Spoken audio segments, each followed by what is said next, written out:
What is the difference? Muslims, Islams, Islamicists, Jihad, Jihadists.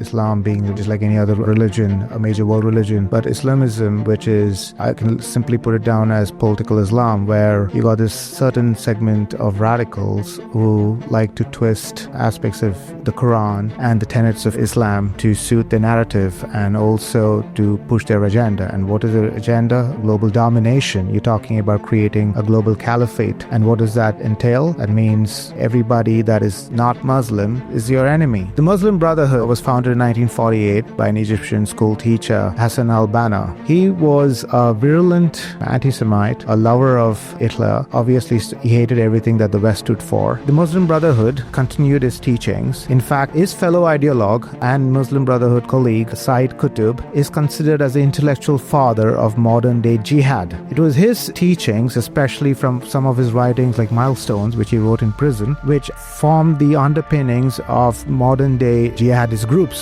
like Al-Qaeda, ISIS, even inspired Osama bin Laden and Ayman al-Zawahiri. So these are the kind of groups and people celebrated and held in high esteem by the Muslim Brotherhood. So the Muslim Brotherhood is what essentially? It is the mothership of modern day jihad. Any terrorist group that you see today, specifically Sunni Islamist terror groups, all find their inspiration in some way or shape or form in the Muslim Brotherhood.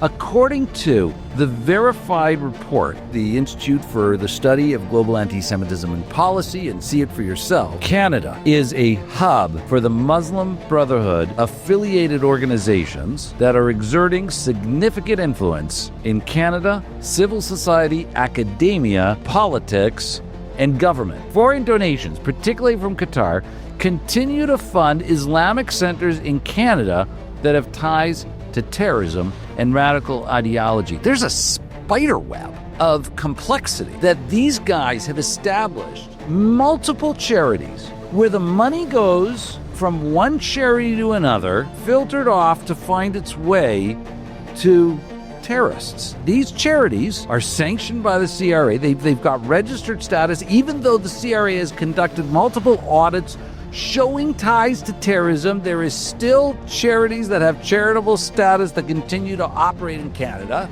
I'm talking about tens of millions of dollars for one particular organization alone. I'm referring to the largest Muslim charity in Canada. I'll say it.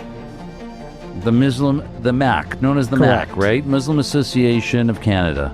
Yes, by my calculations, going by CRA records, I'm talking about close to about 50 million between 2020 to 2024. Sorry, how much? Is that 50? 50.